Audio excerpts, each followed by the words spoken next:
So let's resume. So there was a very interesting question during the break, so I'm going to discuss that, um, which is related to this next variation of linear discriminant analysis, which is called QDA. Okay, QDA just means quadratic discriminant analysis. Okay, and the difference between QDA and LDA is that, remember, so we said we get a class according to pi1, pi2, let's say pi3. This is the probability mass function, okay, PMF. And then probability of x is equal to little x given g is equal to little g or whatever k, little k, is normal with mean. I guess I want to use, let's call it L, mu L, and sigma L. Okay, so the only difference between LDA and QDA is that I have now increased the dimensionality or increase the number of parameters by saying every class conditional probability has its own covariance matrix. Okay, so there is p times p numbers for the first class, p times p number for the second class, p times p numbers for the third class, which are all potentially can be different. Okay, of course, if it turns out that all three are the same, then it essentially gives me the LDA, because if sigma L's are all the same, then it's LDA, right?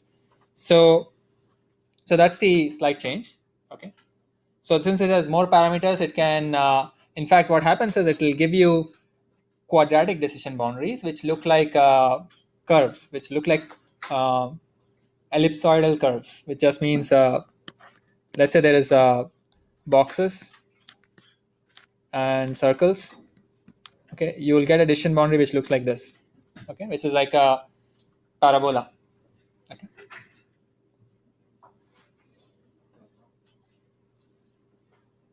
And if the decision boundary looks like that, all it means is the log odds ratio is quadratic in X.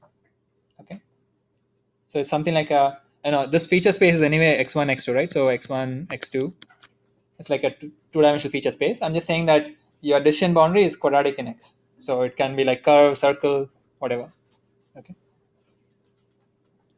And there was a question during the break about what's the, like, would you consider this problem where, let's say, there are circles here and squares here, linear classification problem? I mean, it's like some classification problem, but this decision boundary, which I drew it by the black line, it's not linear, right? Can I still think of it in terms of some linear decision boundary? Okay, that was not the exact question, but that is what I want to motivate to. So in the sense that maybe in the original feature space, which is x1, x2, okay, this classification problem is not linear in the sense that if I draw a decision boundary, it's not clear how to separate the circles from the squares. Okay, I mean, I can do it, but it's gonna not really be a circle, right? So it's gonna be maybe something like this with some two squares misclassified and so on, right? Now you can always transform features from x1, x2 to some higher numbers. Okay, maybe x1, x2, x1 square, x2 square. Okay, you can do that. We have seen these transformations and interaction terms before. Maybe add an interaction term x1, x2 as well. Okay, then in this transform space, a linear decision boundary. Now this transform space is 5-dimensional. A linear decision boundary in 5 dimensions is going to look like a plane, like a hyperplane. That's what they call it. But think of like some sheet going through like the space. Okay, then you can apply linear classifier like LDA here, let's say, and its projection into the original space. This was the original space. X1 and X2 was the original space. Is not going to be linear anymore. It's going to be some wiggly decision boundary. Okay, For example, it could be something like this. So it could be non-linear in the original space, but in the higher dimensional space, it will be linear. It will be like a hyperplane. Okay. So the problem is in the original space non-linear in the sense you would prefer a non-linear decision boundary like a circular thing. But in the higher, if you somehow keep transforming your data with squares, cubes, logs, exponents, and so on, then it may turn out that your data gets separated. Okay, and then you just need a line, some sort of a line as in a plane between your data, separated data. Okay, so that's the idea of that's the idea behind even all these kernel tricks, which we'll see later on when we study SVMs. The idea is if you push the data into high dimensions, it will become separable, and so you can put a line or a plane between them. Okay. So for example, QDA is essentially doing computing a linear addition boundary in maybe 4-dimensional, like a quadratic space. Okay, that's the idea. Okay. So I just told you, okay, these are all the parameters: pi1, pi2, pi3, mu l's for each L, and sigma L, for example, for QDA. How do I estimate this? Okay. We're not going to work through this, but you can estimate that using maximum likelihood estimation. Okay. So you have data, which is actually Gi, Xi pairs, right? I is equal to 1 to n. This is the data. You can find the likelihood of data. Okay. And we saw what the likelihood of the data is.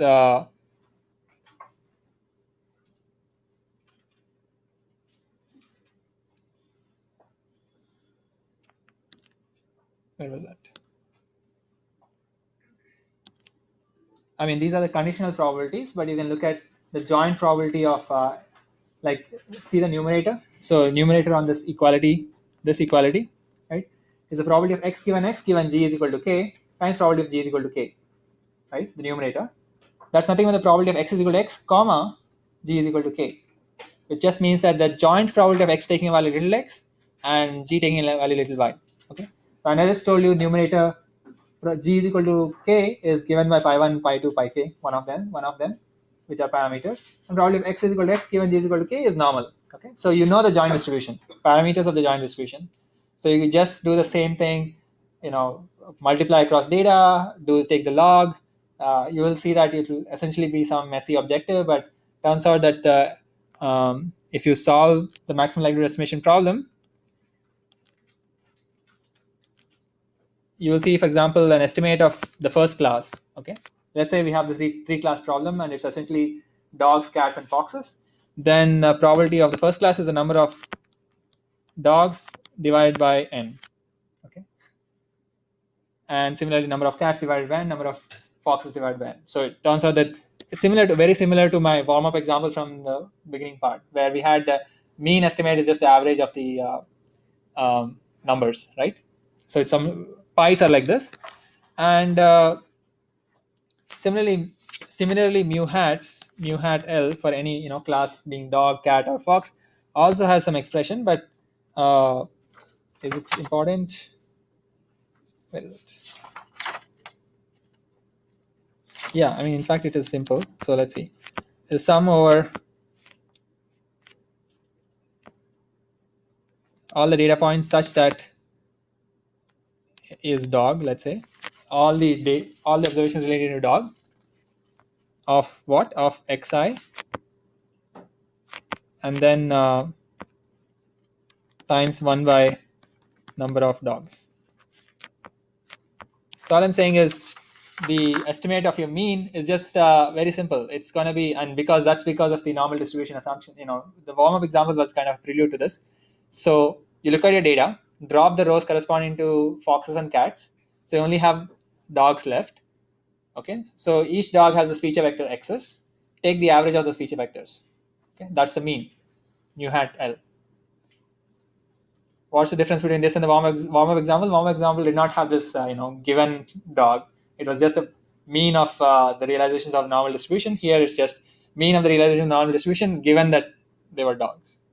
Okay, from the data. That's all. And you have a similar estimate for sigma hat as well. So But how did we get to this MLE, which we will not do because just too much notation, not very intuitive, not very useful for intuition. Okay. So now let's look at a different classifier, a different linear classifier. It's called logistic regression.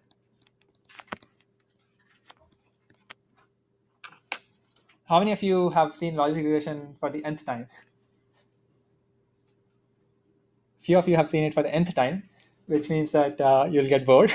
But so how many of you have not seen logistic regression in its gory details? Okay, few. Okay, so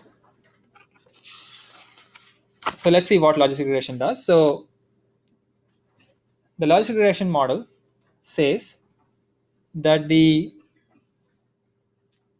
makes the following assumption. Okay, this is the assumption, and so with every model, it's basically what were the assumptions, and it led to some objective function. Just maximize or minimize the objective function. If it's a loss, then minimize the loss. You'll get the parameters. Okay, so what is the assumption on a logistic regression? That's the question, and the assumption is that the log probability of g is equal to L given x is equal to x divided by probability of g is equal to, let's say, little k given x is equal to, actually let's make it capital K given x is equal to x is beta L transpose x. Okay. So the assumption is that I have k classes, let's say 3 classes. Okay, so I'm going to say probability of g is equal to dog given x is equal to x divided by probability of g is equal to fox given x is equal to x. Log of that is something like beta, let's call it dog transpose x, and log of probability of g is equal to, what is it, cat given x is equal to x divided by probability of g is equal to fox given x is equal to x is also beta cat transpose x. Okay, so this is the assumption for my example with 3 classes. So L is equal to 1 to capital K minus 1. Okay, this is capital K. So this is the assumption. So if you ask what is the assumption for logistic regression, is just saying that the log odds ratio between every class and some baseline class, let's pick one of the classes to be a fixed class. So everything divided by that class, the log probability, so log of the ratio of the probabilities is going to be linear. Okay, in the features. Okay, so it's like contrasted with LDA. LDA said, okay, I'll assume pi 1, pi 2 to pi 3 to be some class probabilities, and then assume something to be normal, and then the log odds ratio turned out to be linear. Okay, here we're saying let's drop the first two things, assumptions that we made, and let's directly assume that the log odds ratio is linear. Okay, I don't know what the class probabilities are. I don't know what the class conditional probabilities of the features are, but I just want to directly assume that the log odds ratio is are linear. Okay, that's the assumption. And given this assumption, okay, which we showed in the previous paper, previous slide, you can actually compute what is the probability of g is equal to L given x is equal to x. Okay, what do you mean by compute? What are the parameters? The parameters are these betas, right? I mean, how many, for my 3 class problem, there were 2 betas, 2 beta vectors, right? Dog versus fox, there was one beta dog, and cat versus fox, there was another beta cat. Okay, so when I say compute, I'm just saying that I will write this as a function of those betas without, unlike the ratios that I wrote. So what is this? So this is going to be e to the power beta L transpose x divided by, I guess, sum over little k is equal to 1 to capital K of e to the power beta little k transpose x. Actually, k minus 1 plus 1.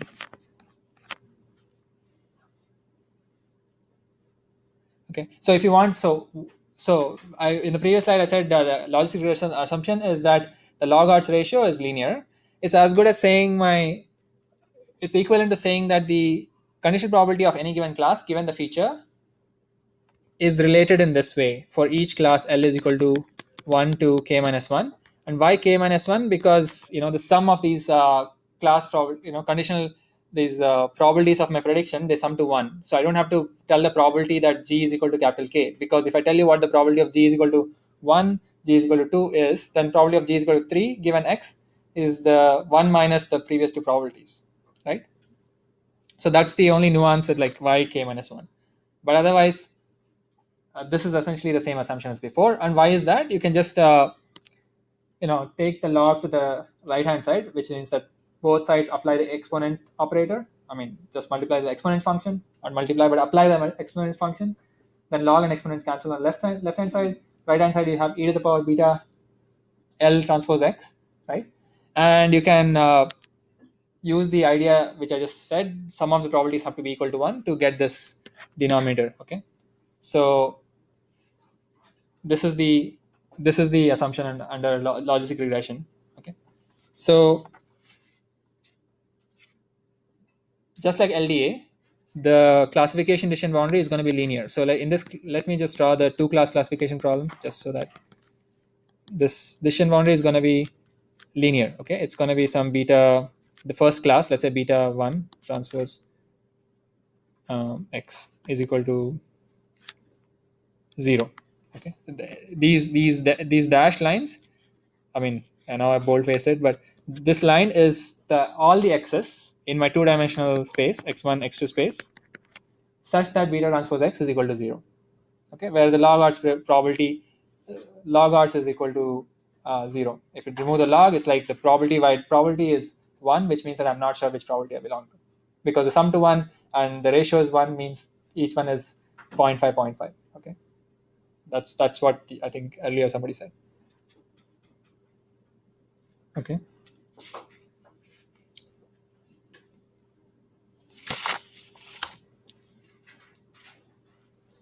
Is this clear? Not how I arrived here.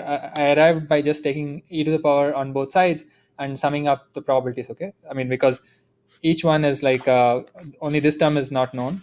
Okay, and that term is the sum of all the previous terms, all the other classes. Okay, something like that. If you're clear with this, then let me spend a couple of minutes on the objective function, because you'll keep hearing this cross entropy loss if you do neural networks later on. So might as well know what cross entropy loss is, right? Or the loss function for logistic regression. So the loss function for LDA, there was no specific idea like that, because I said just maximize the likelihood. Okay, so if you maximize the likelihood or maximize the log likelihood, it's the same as minimizing the negative log likelihood. Okay, so for LDA, the loss function is just the negative log likelihood, whatever that is. We can evaluate that in the LDA case.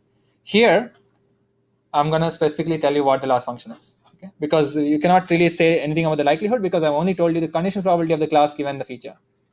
Okay, so whereas the likelihood story is not fully complete, so I have to tell you what the loss function is. Like, how do I get the best beta parameters? Okay, so the loss function is actually the following,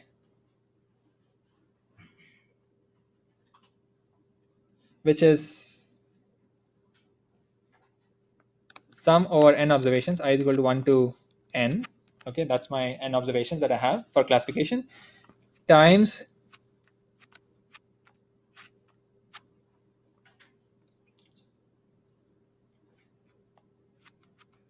probability of g is equal to little gi given x is equal to little xi. This is it. This is my, I guess this is not the loss, but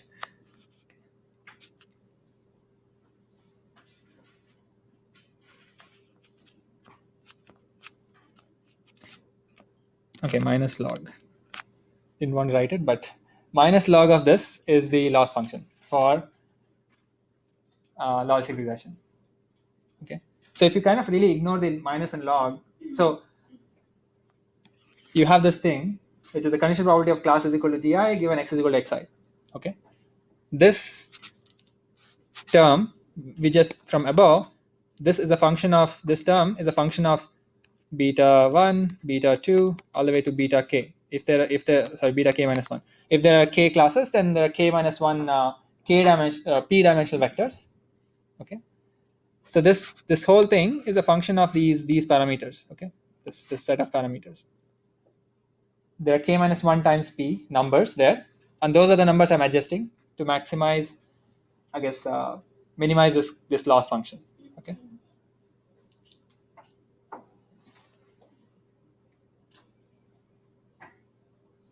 so I'm trying to optimize for these betas. I'm trying to minimize this loss function, and this loss function is nothing but maximizing the conditional likelihood. Okay, this is a new term in the sense of the, it has an adjective conditional. So if you remove the negative and the log, the remaining part is the conditional likelihood. Okay, this conditional probability of the class given the feature, so it's the conditional likelihood. So maximizing the conditional likelihood is the same as minimizing the negative log of the conditional likelihood, which is the loss function. Okay, why did I write here, like why didn't I start from conditional likelihood and talk about this? Is because this is also called the cross entropy loss. Okay, so I just wanted to kind of tell you what the cross entropy loss is, which is this, which is what is used in multi-class classification, which is, for example, if you had 3 classes or k classes, which is what we've been discussing, you'll use this loss function. If you use neural networks, you will also use this loss function, except that the parameters will not be beta 1 to beta k, it will be something else. Okay, whatever the neural network parameters are. So what do you do here? So here this term is replaced by this e to the power something divided by 1 plus e to the power something else, right? The summation for every xi basically. Okay, and the little l there would be substituted by gi, whichever class you have that observation for. Okay, so this is called the cross entropy loss or the softmax loss function, and kind of important for other classification model families. Okay, you can use this loss function for many other families. Any questions about this?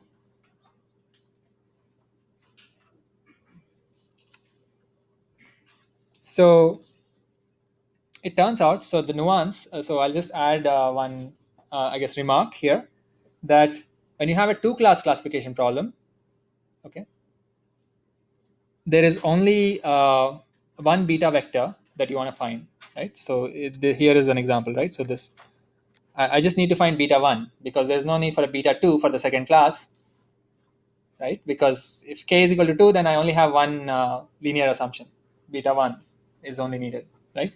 So that means that for a 2-class classification, I have a linear, just one vector to be estimated, right? And the loss function, okay, the loss function for 2-class classification is given a special name, binary cross entropy loss, and it's going to be the same as before, some summation I is equal to 1 to n, and actually minus log, okay, of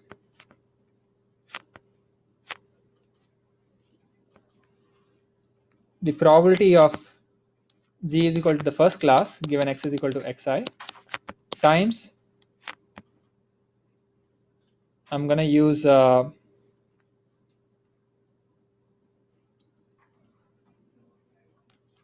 what should I use? Gi. Okay, so I don't want to use gi. Okay, let's see. Times yi, where I'll tell you what yi is. Okay, plus log of 1 minus probability of g is equal to 1 given x is equal to xi times 1 minus yi. Okay, this whole thing inside a bracket. So what changed? Okay, let's focus on what changed. Now I suddenly introduce some notation yi. Otherwise, you have the usual term. Okay, and I said because it's a binary classification problem. Actually, there's a log bracket here. Okay, since it's a binary classification problem, if I estimate the class probability for class 1, then the probability of class 2 is just 1 minus that. Okay, so this is just, this whole thing inside the log is just the probability of being in class 2. Okay, and yi is my observation for whether I was in class 1 or not. Okay, so when I'm in class 1, first class, then I'll just use this term because yi is going to be 1, and the second term has 1 minus yi, that term is going to be 0. So I'm going to pick the first term. Okay, and if I'm in the second class, I'm going to pick the second term because 1 minus yi is going to be 1, and the second log term will be picked. Okay, so this is just a way to pick terms where you don't know which class you belong to. So for binary classifiers, yi is just indicator of being in class 1. G is equal to 1. Okay, little gi, or yeah, gi is equal to 1. Okay, I mean little gi is equal to 1. Yes. So this is just called the binary cross entropy loss. Okay.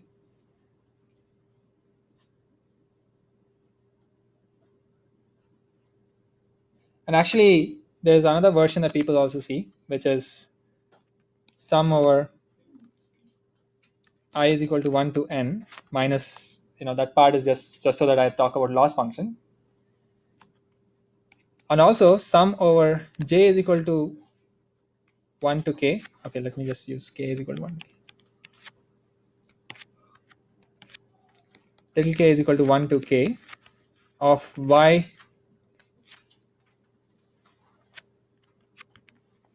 transpose log of p. Okay, yi transpose log of p of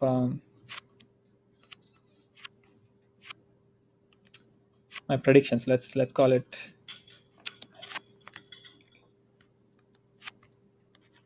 so again.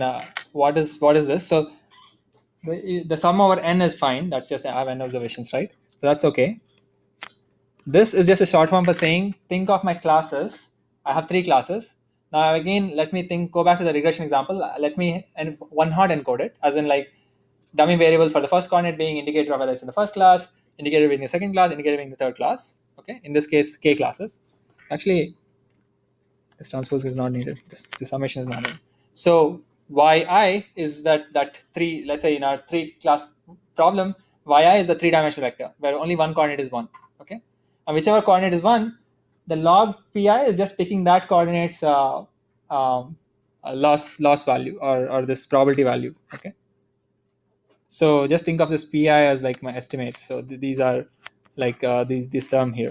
Okay, so I'm just saying that you first predict the probability of being in any one of the classes, whereas your loss is only going to pick that probability which corresponds to the true class label, and that's the thing that the probability you want to maximize, or the negative log of that is what you want to minimize. Okay, it's like saying for any observation, let's say it's of a dog class, then the probability that I predict that it's a dog is the number that I want to maximize, or the negative log of that is what the one I want to minimize for that observation. Okay, I do that for every observation. That's the meaning of this. Okay, so you might have seen, so you may see this in the future. So I'm just trying to disambiguate by showing different versions of the same thing. Okay, so that's logistic regression. Okay, there is no so how do you find these betas? Okay, you can find these betas in the same way that we saw, in the same way that we did linear regression in the last class. There was an example code, right? Do gradient descent. So you can just change the objective to this cross entropy loss objective and find betas by just doing gradient descent. Okay, so you do have to do computational. It's computational in the sense you can just go down the loss function curve, this is a loss function curve surface, and you can just do gradient descent to get the betas. Okay, it's a very high dimensional space in the sense of if there are k classes and betas are 10 dimensional, or if there are 3 classes and betas are 10 dimensional, there are 30 numbers, 20 numbers. Okay, beta 1, beta 2, and there is no beta 3. So about 20 numbers. So you're searching for the best 20 numbers that minimize this loss function by just doing gradient descent. Okay. For example, you can use gradient descent or you can do other things. Any questions about assumption, the model? I mean, assumption implies the model, the loss function, and how to compute it. Yeah. I don't know. I read that sometimes this logistic regression will not converge. You won't get the beta values because it's based on, it starts with some estimation and you may not even find the betas. So logistic regression in the version that I presented here, this loss function is convex. Okay, so you will find the betas. You will descend and get the. I mean, as long as you've set appropriate parameters for your search, your searching procedure, gradient descent in this case, you will get to the beta, the proper beta. I mean, of course, in reality, the data may be very different. So there'll be some other considerations, numerical considerations. Okay, because you're doing a numerical procedure, you're computing gradients. So gradients may not be well computed in some parts of the input space, things like that. But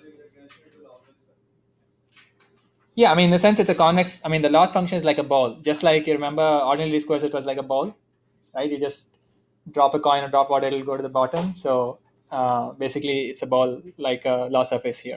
Okay. So the loss function, if with beta as the parameters in logistic regression, it's a ball. But you can use the same loss function for neural networks. Okay. Neural networks are some messy, different type of models. In that case, corresponding to their parameters, neural network parameters, they're called weights. But in the weights land, in terms of weights, the loss function is like huge, is wiggly. Okay.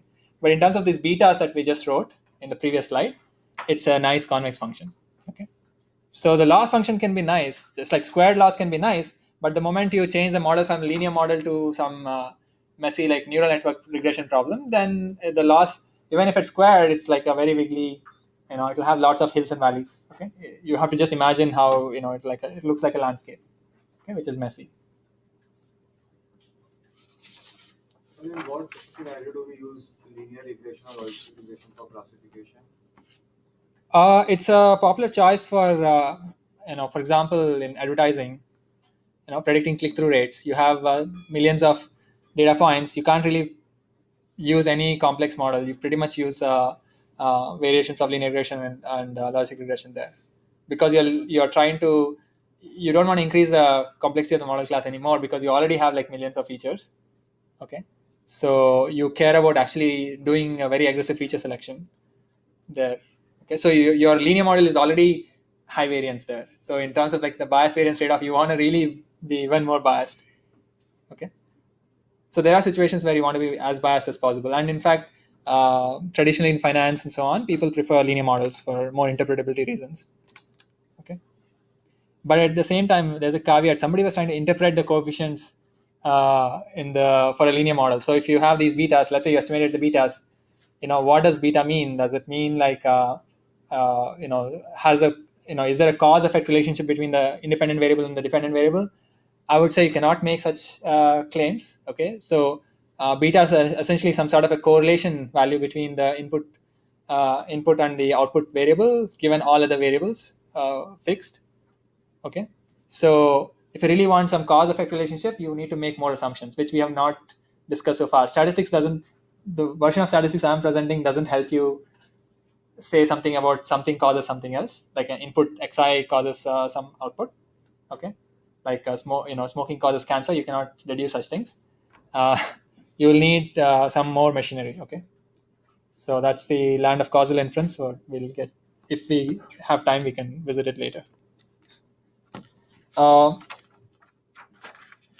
So now let me go back.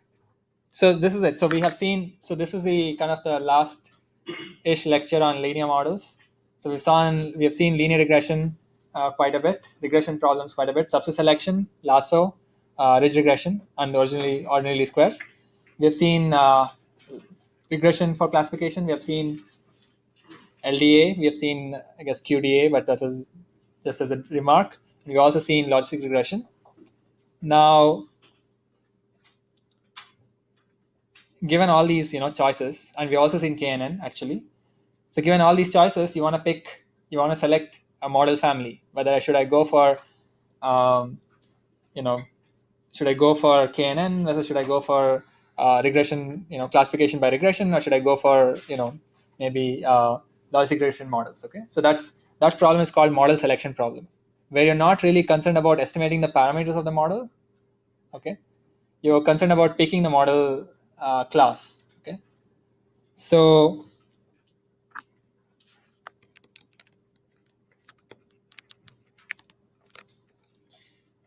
so for the rest of the time we'll discuss model selection, and we have actually seen an incarnation of this when we talked about cross validation. Okay, cross validation is essentially helping you do model selection. Okay, once you select the model, you actually use the whole data to again find the best model once you've made a choice. For example, remember for uh, let's say subset selection, you made a choice on the subset size and the features using cross validation, and then once you've decided on the subset, then you use the whole data to again estimate the parameters of the model, right? And then once you find that model, if you had another test data on which you test this final model, that performance number would be like an assessment number for that model. Okay, so model assessment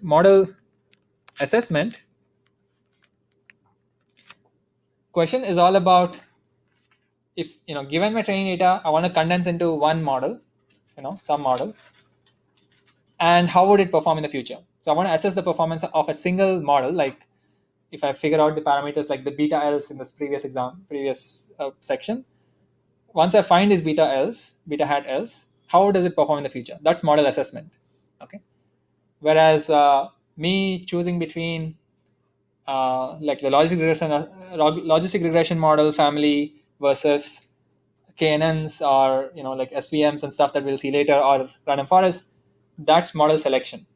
Okay, I'm just choosing between different classes of models, but I'm not really focused on the parameters of the best parameters in the models themselves. Okay, there's a difference between these two. Okay, so in the notes, I revisit the notion of bias variance trade-off. Okay, and that's only not so much in terms of like figuring out what's the bias and what's the variance of a particular model. We saw in some detail what the for example the variance was for KNN model, but now I'm going to reintroduce it to just kind of ground what are the quantities that we care about. Okay, so we care about EPE, and I'm going to use the notation error. Okay, for EPE. So I was using EPE before, and it was the expectation with respect to tau. Okay, where tau was my data, so x1 y1 xn yn. Okay, so all this data was tau, right? And the expectation with respect to joint distribution between x and y, now test data, an example of a test data of some sort of a loss between my y that I want to predict and my estimate. Okay, maybe this has a parameter, maybe it has a parameter theta, my estimate over x. Okay, so let's just parse. I mean, this is not actually new, but it looks like looks new. So remember, EP was for if I told you a model f. Okay, you drop the hat and a tau and theta and all that. If I gave you the model, the EP was just hiding, was just without the first expectation tau stuff. Okay, it was just the performance of the model over the joint distribution of the data. Okay, that was the EP when we introduced.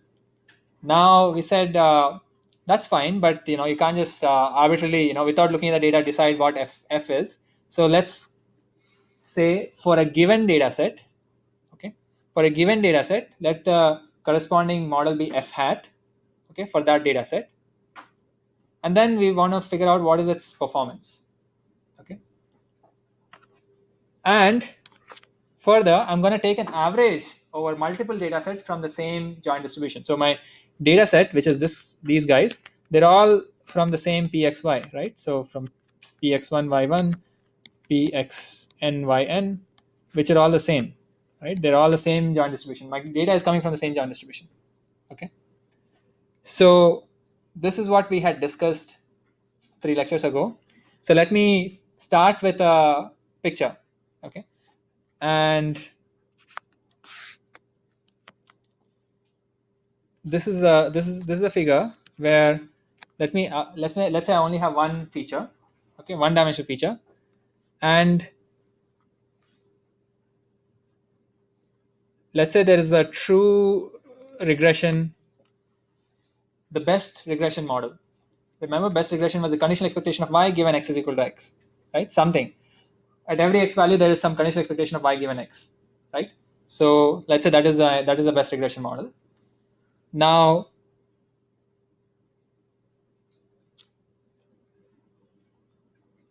my error, okay, is, let's say I have one data set, one specific realization of this data set. So I have n observations.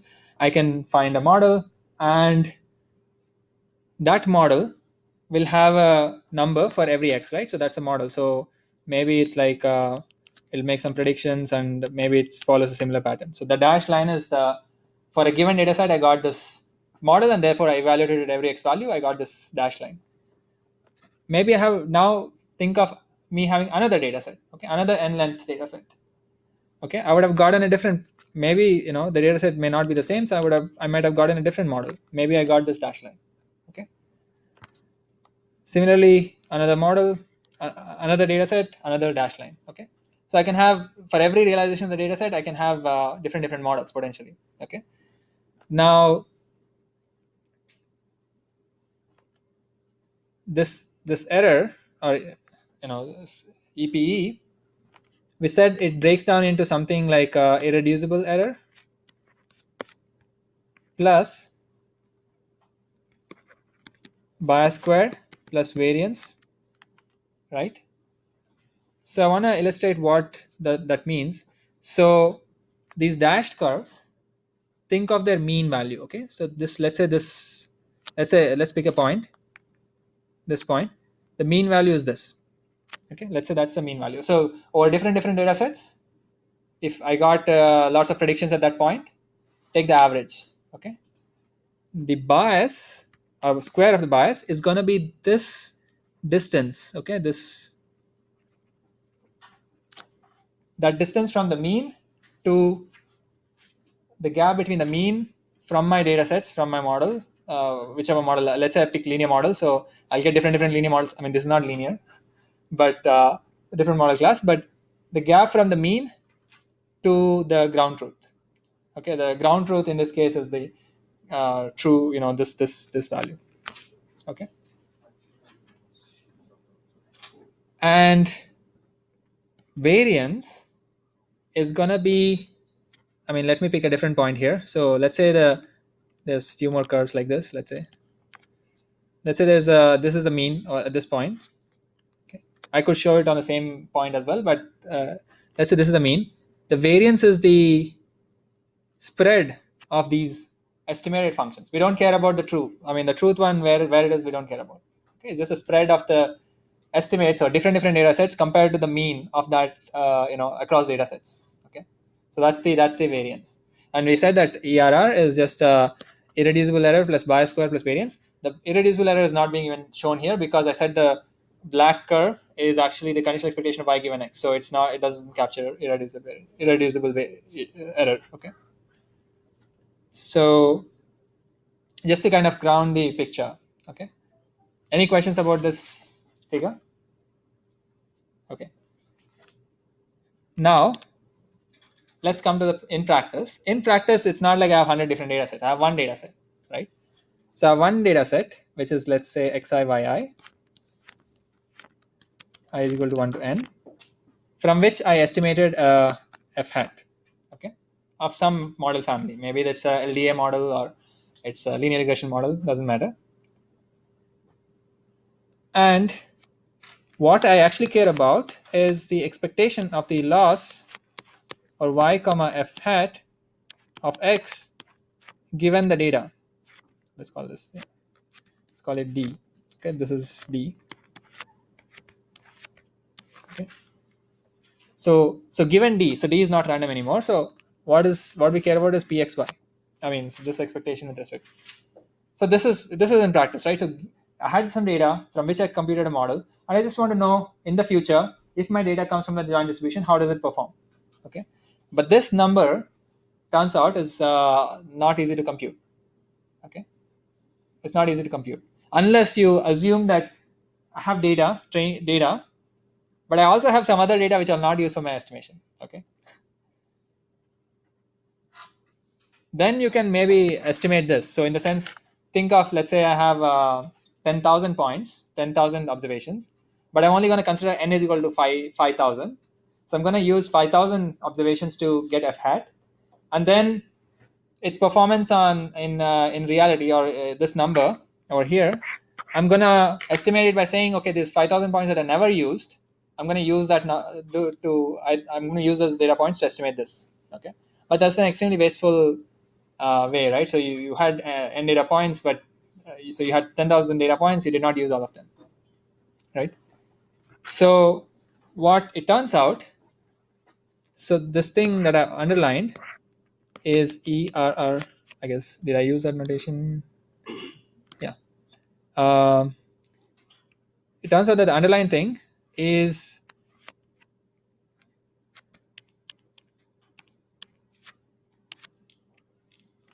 hard to estimate using data, which is this n observations. But using just this n observations, I can estimate something else, which is the expectation with respect to tau of this guy.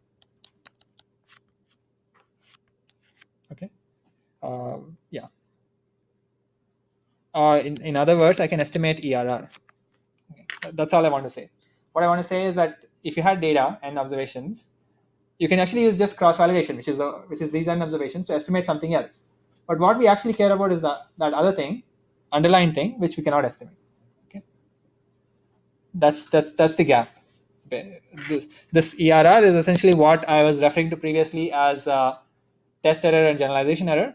But actually, that's not like you'll see in some literature, including the textbook, that they call this the test error and generalization error. But you cannot really estimate it. Okay, you can only estimate this EPE or general, the expression that I wrote in the previous slide. Okay, and that's what we motivated. Cross validation is going to estimate this. Okay, for example. Okay, so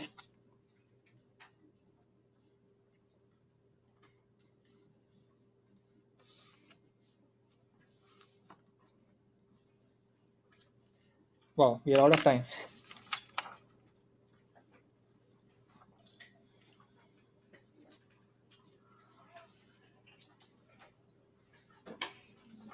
Okay, so let me conclude this part. I'll come back to an example of cross validation in the next lecture, at the beginning of next lecture. I just want to conclude by saying that, okay, we can estimate this guy, and I just want to conclude by showing you two, I guess, a pictorial diagram of two things. Okay, so we want to estimate ERR. Okay, we've already seen cross validation, right? There are few other techniques to also estimate ERR. I just want to say the names because we'll revisit some of them later, and some we will not revisit. Okay, there's something called bootstrap. Okay, bootstrap is a technique to estimate ERR as well. So estimate the performance of your model family. Okay, your choice. There are a bunch of methods called Bayesian information criteria, Akaike information criteria, something called model description length, and something else called structural risk minimization. So it doesn't matter. So there are a bunch of ways to also estimate expected square prediction error, or this error which I am calling as generalization error, because this is the thing that you can estimate. Okay, so why did I put it into two buckets? Is that cross validation bootstrap directly try to estimate EPE, whereas AIC, BIC, and other things, what they do is they look at training loss and they add some additive term such that the training loss plus additive term approximates EPE. Okay, that's the second bucket. But in the interest of time, as well as because we have cross validation, we'll look at CV and bootstrap in the subsequent lectures. They are more direct ways. The other ones are more traditional, and I think let's go with the one on the left side. Okay, so that's it for today.